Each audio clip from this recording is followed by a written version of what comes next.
Hey everybody, welcome to Carefree Boat Club San Diego. I'm Danny. Today I'm going to be giving you guys a tutorial on how to use a windlass on Mai Tai. I'm also going to give you guys some tips and tricks what to do with the anchor if and when it gets stuck, and also some troubleshooting tips as well. Alright guys, for starters, on the windlass, we have a windlass here on the captain switch. So obviously push up to bring the anchor up, push down to drop the anchor down.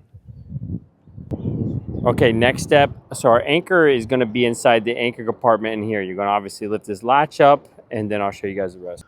All right, guys, and here's the anchor compartment.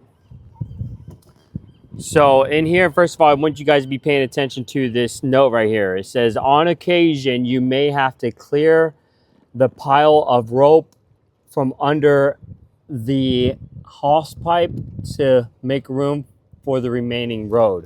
What does that mean? That means you need to literally reach your hand underneath here where this line is going into the anchor compartment at, and you're going to have to clear this line out as you're bringing the anchor up. We have, I believe, 50 feet or 100 feet of chain with another 50 feet of line. So you total should be either 50 and 50, so 100 or 150 in total. Okay, so first step, what I want you guys to understand is the mechanics of the windlass. So this is your windlass. So you see this star thing right here?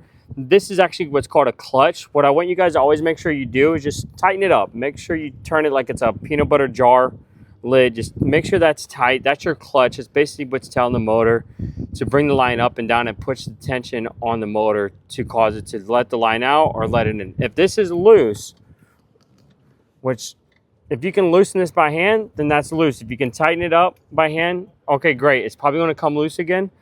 But there's a tool that's inside the orange box you can use to put it inside here and crank it to the right to tighten this up. So for starters, you have another toggle switch right here. So the same concept applies. You're going to push down for down, which there's a word on this toggle switch that says down. So you want to push that to go down. As you can see, this line's coming out, but the anchor's still on it. So what's happening here is the anchor's getting stuck on this roller. What I don't want you guys to do is just to keep messing with this chain. All you simply have to do, you can either pop it up with your hand like this. If that doesn't work, you can just take the palm of your hand and just barely touch the palm, barely palm that front part of the anchor. Now that your anchor's hanging down, what you can do is you can let your line out. When you're bringing the anchor back up specifically, this is what I want you guys to be paying attention to.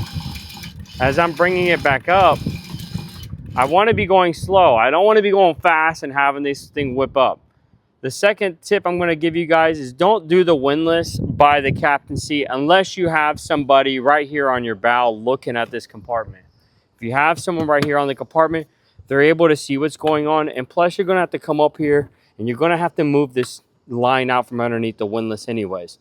So the easiest thing to do, whether you're going out solo or you have people on your boat, operate it from this toggle switch right here. That's going to be your best bet.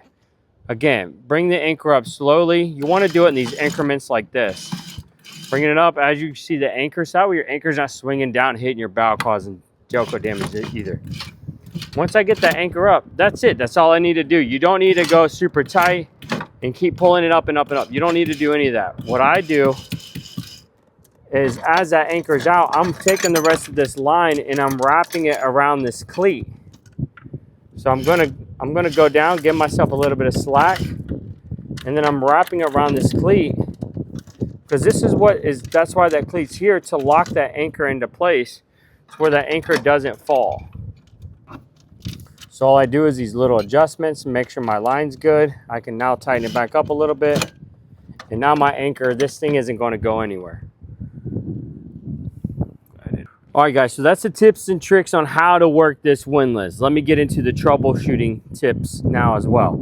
First troubleshooting tip is if your clutch is loose, this thing isn't going to spin and bring up the anchor. The second most common thing that's happening right now is this chain and line is getting caught underneath this and is getting jammed up, so then it's not actually bringing your chain and line up.